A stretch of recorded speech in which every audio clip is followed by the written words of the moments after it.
Matteo. Ah, damn it. You got me. I can't get it up to speed.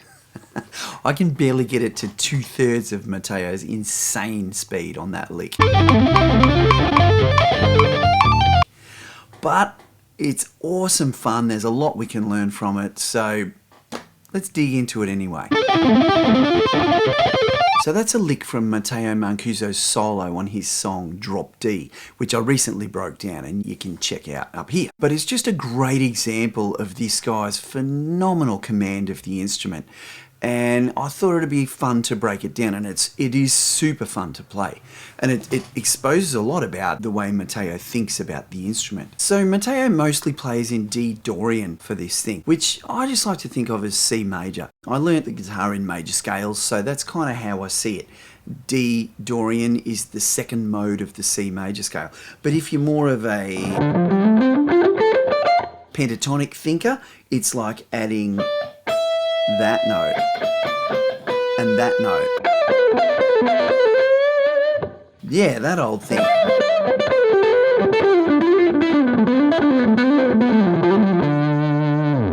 Yeah, like that. And the chords are pretty basic. It's really like the D minor tonality. It's got a G chord, it's got a C, and there's only one that's kind of out of what you would expect to hear, which is this cool E flat chord that he sometimes lands on, that happens at the end of this monster lick, actually.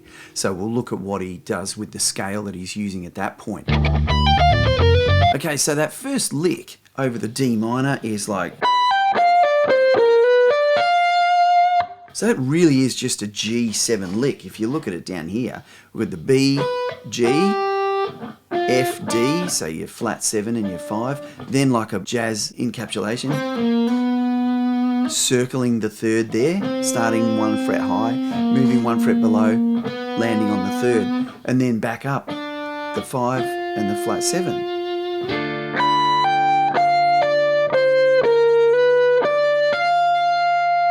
Now my hint for that lick, gradually change position by bringing your 4th finger in fret by fret. Starting it on the 19th there,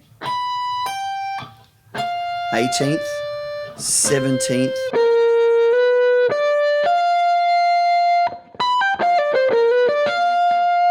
so it's interesting right off the bat because it's a D minor chord, but he's playing a G7 arpeggio and lick. So it just adds a little bit of harmonic richness. So then the next bar is a G chord, and Matteo basically plays a D minor arpeggio, but he does something interesting. He accelerates. He moves up to 8th note triplets at this point.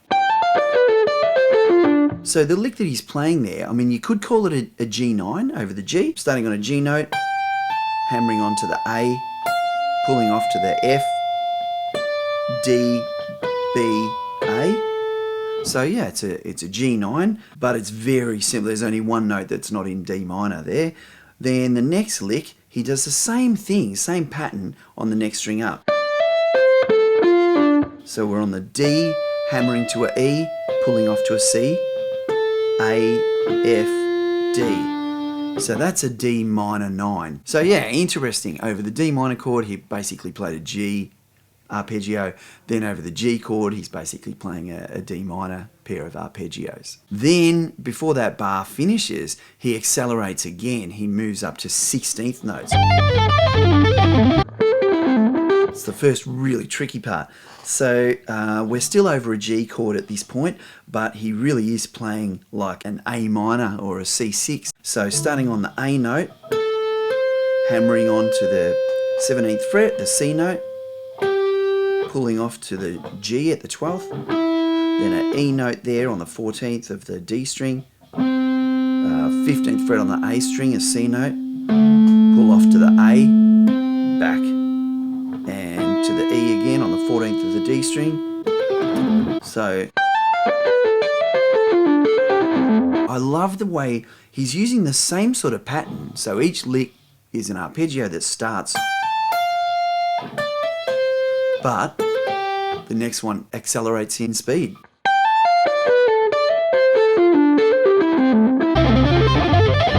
Okay, the next bar moves to a C chord, and Matteo plays a Again, he's doing a repetitive pattern of arpeggios. He starts on the G note, 12th fret of the G string with his first finger, E note on the D string, C, the 15th fret of the A string, pull off to the A note, hammer that back on, then drop down a string and do a similar pattern.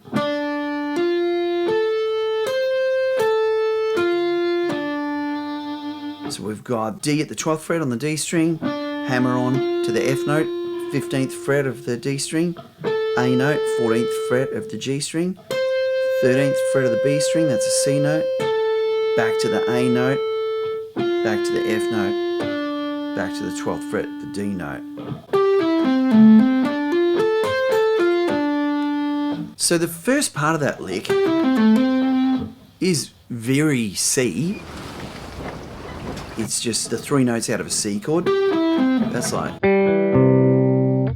But then the A note, which is the 6th, which is the next loveliest note to fit over a major chord, I guess. You know, it's the least likely to clash. But then, while he's still over the C chord, he changes the arpeggio to a D minor 7.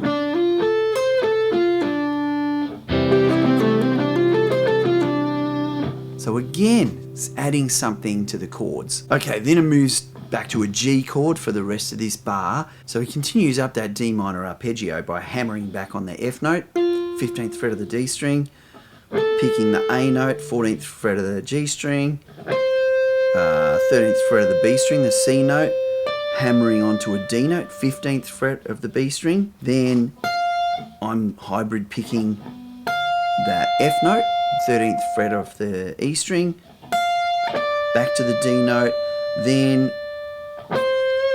grabbing the C note with my pinky on the 17th fret of the G string. So I've changed the pattern there so that I can continue that. Each chord had one of those.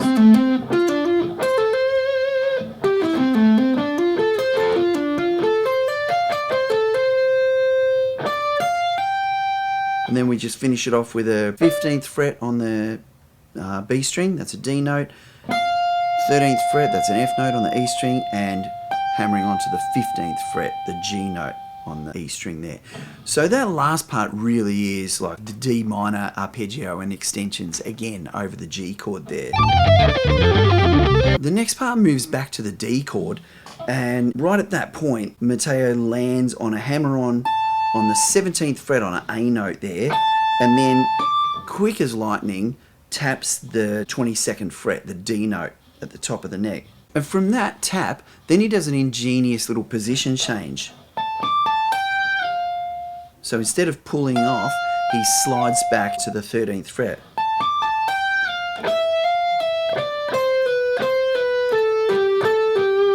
So for the first time in this great big lick, we've got something a little bit linear, a little bit like a normal scale. So this next whole bar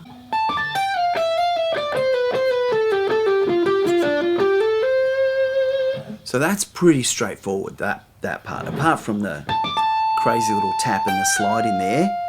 E, F, E, hammer on and pull off. D, C, B, C, B, 2 pull-offs. A to G twice, same thing. Then we've got an F on the D string, the 15th fret, back to the G, back to the F, pull off to the D, hammer on again. Then a bit of a stretch where picking the G note at the 12th fret on the G string, hammering onto A at the 14th, hammering onto the C note at the 17th.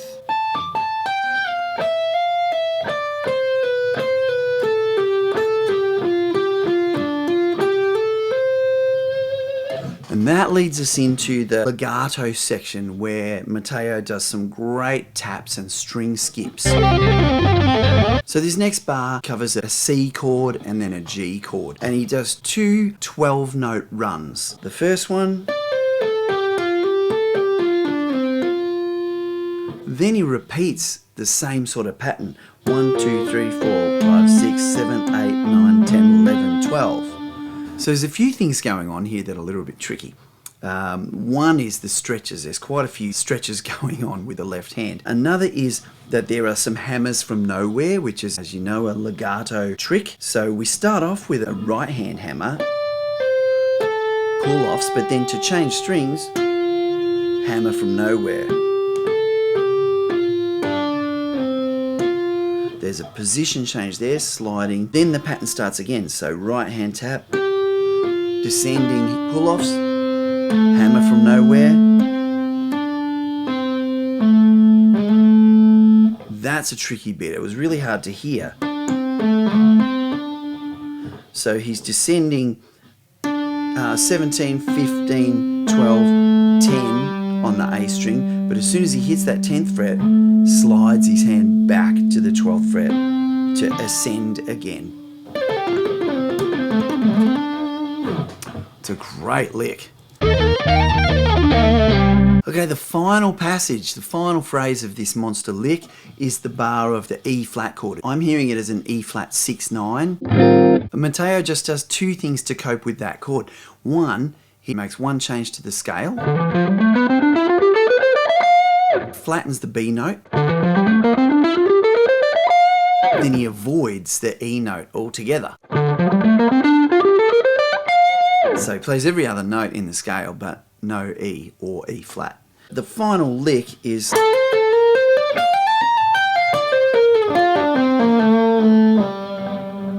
so that's got some string skipping and a blistering little acceleration once again. We start on the 14th fret of the G string, hammering onto the 17 and pulling off, so that's an A, C, A. Slide up a fret to that B flat, hammer onto the 17th and 19th.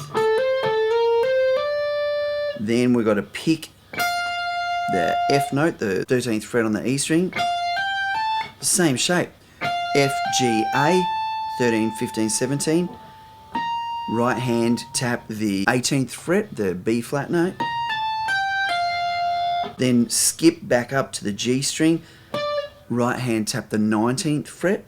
Pull off to the 17th, 15th, 14th. Skip strings again up to the A. Right hand tap the 20th,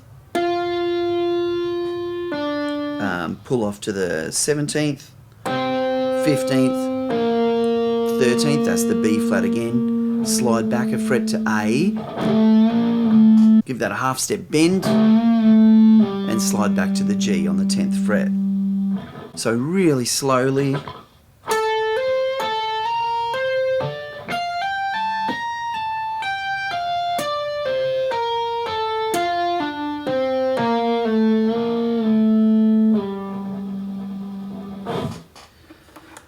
And that's where that thing finishes. So really clever. But what this exercise really taught me, more than anything, was to loosen my grip on the neck, to be as accurate, as pinpoint accurate as I could be, so that my hammers and pull-offs and picked notes all require the most minimal amount of effort, the tiniest little touch, so that I'm not cramping my hand up and trying to get fast by using brute strength, which never works.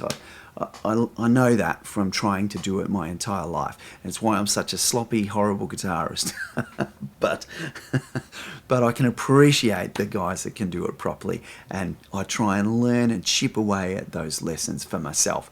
I have practiced that run thousands of times. I do it in blocks of 20, as I would have told you in so many of my other videos, at a super slow speed where I can be cognizant of being perfect about it, of every note landing just right where it should be in terms of fret position and fingertip rather than the flat of my finger, and not straining any part of my arm or body or brain, and also rhythmically trying to get the phrases locked in the pocket rhythmically, so that when I do go to speed it up, there's not trouble spots already that I haven't dealt with. I've got everything smoothed out, and then I can try and speed it up and get to a mere 2/3 of what Matteo Mancuso can do. And I'm sure that's not his top gear. Don't forget to thumb one in softly for me. Go and check out my Patreon. Full lessons there, full printable tabs, PDFs. Give me a comment, share it with some other guitarists. I love it when people share. Sharing's caring. See you soon.